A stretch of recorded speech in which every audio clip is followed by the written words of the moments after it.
Como a literatura pode nos ajudar contra as insatisfações da vida? Olá a todos, me chamo Sabrina Thaís, sou professora de literatura e redação. E hoje eu quero conversar com vocês aqui um pouco sobre como a literatura pode nos ajudar dentre tantas coisas, que nós podemos mudar e aprender. Dentre essas coisas, como a literatura poderia ou pode nos ajudar contra as insatisfações da vida. Nós sabemos que em alguns momentos da nossa vida é necessário uma insatisfação, Como assim? Insatisfação, por exemplo, quanto ao emprego, que você acha que, apesar de ser grato, lógico, pelo emprego, pelo trabalho que você tem, mas você acha que aquele momento é um momento de mudança, e que partir para outro emprego ou empreender naquele momento da sua vida é o momento correto para fazer essa mudança e você está insatisfeito com aquela situação e vai buscar mudá-la, vai buscar tentar outras coisas na sua vida, dentro do âmbito do trabalho, certo? Mas muitas vezes a nossa insatisfação ela é uma insatisfação sem fundamento, digamos, Nós apenas não estamos felizes, com determinada situação, circunstância da nossa vida e queremos mudar, mas não sabemos o porquê nem como, Então, algumas vezes, por exemplo, nós estamos passando por uma situação, uma época complicada para todo mundo, Mas nós não podemos desesperar, não podemos achar que está tudo terrível, mesmo estando muitas coisas, mesmo muitas coisas estando realmente ruins, mas nós devemos saber agir de acordo com aquilo que nós temos, digamos, com o material que nós temos, Então, nesses momentos em que aparentemente ou de fato as coisas estão ruins,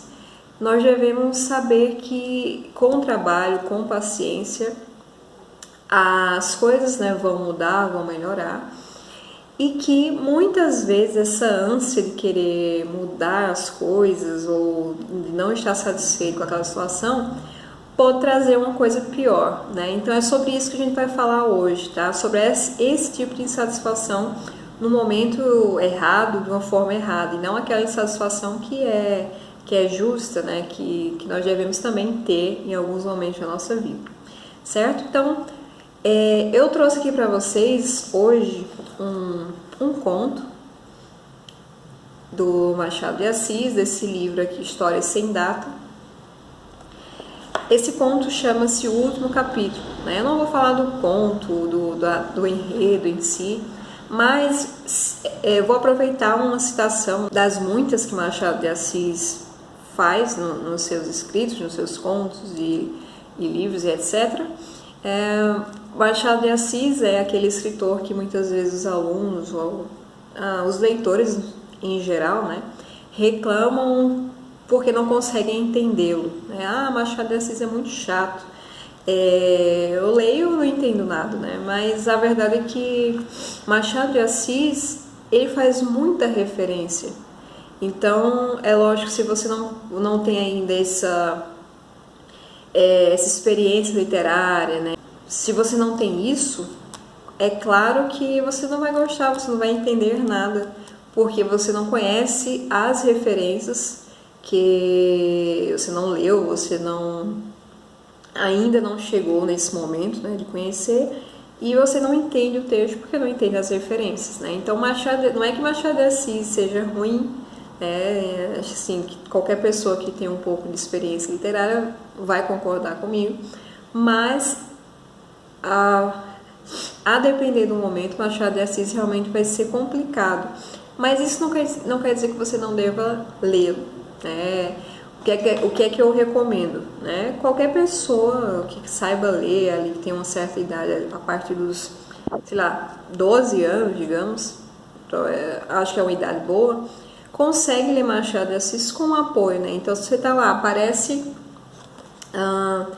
Aparece uma citação, uma referência, aliás, a Beatriz, como aparece nesse conto, né? Então você vai lá e tem que saber quem é aquela Beatriz que ele está falando, porque senão você não vai entender o que ele está querendo dizer ali, né? E essa Beatriz, quando a gente vai lá pesquisar e entender, nós sabemos, identificamos que é a Beatriz de Dante, né? A famosa Beatriz. Então, bom, voltando ao conto, né? O conto, ele narra a história de um homem que está ali prestes a cometer suicídio, né? E ele decide escrever, deixar uma carta, né? Eu não vou comentar, como eu já falei, sobre o conto, mas em determinado momento essa carta, ele está voltando os episódios da vida dele, da vida caipora, né? Que ele fala que ele sempre foi caipora, ou seja, uma pessoa que nunca teve sorte na vida, né? E ele conhece uma moça, casa-se com ela, mas a moça para ele é aquela moça assim, ó, ela sem sal, né? Ela não é aquela mulher extraordinária, mas também não é uma mulher assim desprezível, ele fala, né? Ela é aquela coisa, né? Fica ali o meio termo e ele, em um determinado momento, né? Ele fala que apesar de tudo decide ficar com ela, né? E decide fazer o contrário que as rãs fizeram ao pedir um rei, né? E aí, bom, você vai pensar que rãs são essas, né? O que acontece? Então, o que ele está falando? Ele está citando uma fábula de Esopo, né? Chamada As Rãs que Queriam Ter um Rei. E nessa fábula, as rãs viviam ali numa época em que elas viviam soltas, livres ali no lago e não tinha um governo, não tinha alguém que dissesse a elas, né, o que fazer, o que não fazer. E elas sentiam necessidade desse poder, né? E aí elas vão e pedem a Júpiter, né, ao deus Júpiter, ou o nome grego Zeus, pede a Júpiter que envie um rei para elas. E, bom, Júpiter vai atender o pedido e envia o rei. Só que qual é o rei que ele envia? Ele envia um pedaço de pau. Né? Um pedaço de pau, joga ali no lago. As rãs se assustam e pulam, vão se esconder por ali. E com o tempo depois, uns mais corajosos vão chegando, vão subindo ali no pau, naquele pedaço de tronco de madeira. E ao subirem, elas começam a dizer, já estamos sem medo, esse pedaço de madeira que você nos enviou não tem moral, não faz nada, nós queremos outro rei, né? E elas pedem a Júpiter novamente um rei, e Júpiter envia um novo rei. Só que esse novo rei, quem é? Ele envia uma cegonha, né? E a cegonha, ao chegar ali no lago, as rãs também se assustam, mas ficam sem entender muito bem ainda se o pescoço, elas confundem o pescoço da cegonha com uma serpente, não sabem se é uma serpente ou o que é. E aí a cegonha começa a devorar algumas rãs e elas ficam desesperadas, né?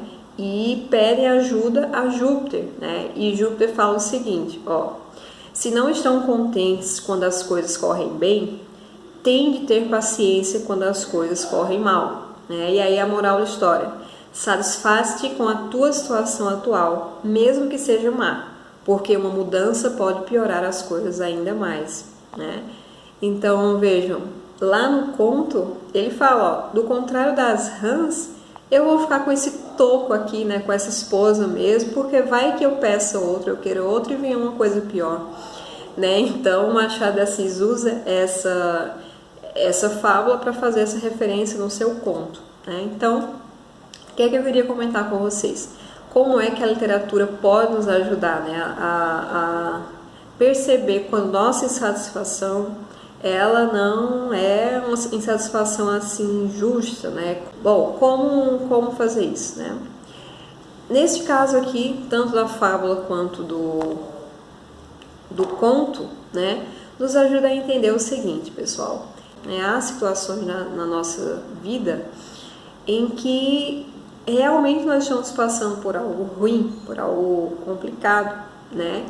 é comum aqui para as rãs. Para elas, realmente elas queriam, aquilo era ruim, era uma situação terrível e elas queriam ajuda, né? Na cabeça delas, aquela era uma situação ruim que elas precisavam de alguma forma mudar para melhorar, né?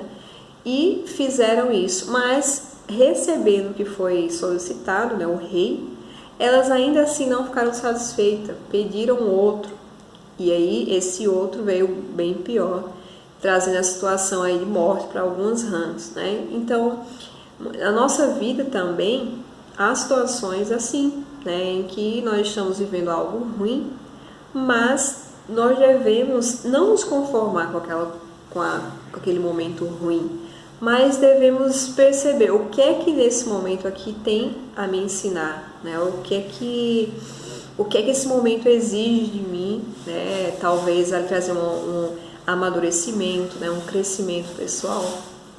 E foi o que aconteceu, o que está acontecendo com muitas pessoas durante essa pandemia, né?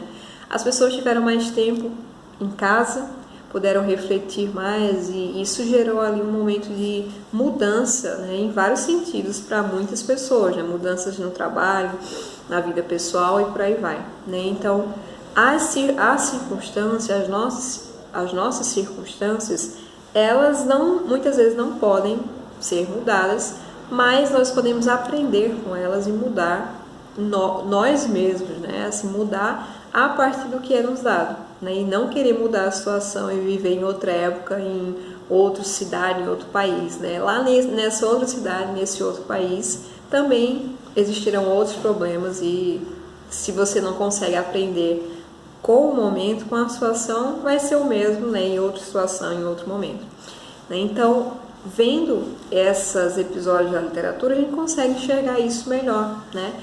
Essa é uma das funções da literatura, né? Agir como, ter a função de um espelho para nos mostrar nossos erros, nossos pontos positivos e por aí vai, certo? Então é isso, eu espero que vocês reflitam sobre a nossa conversa de hoje, deixem em comentários e digam se nesse momento vocês estão agindo aqui como essas rãs, né, que não estão conformadas com a situação, ou vocês estão agindo como o personagem, o narrador, personagem do Machado de Assis, que mesmo estando ruim, melhor assim do que piorar, né? Então, até a próxima, deixem os comentários e nos vemos em breve.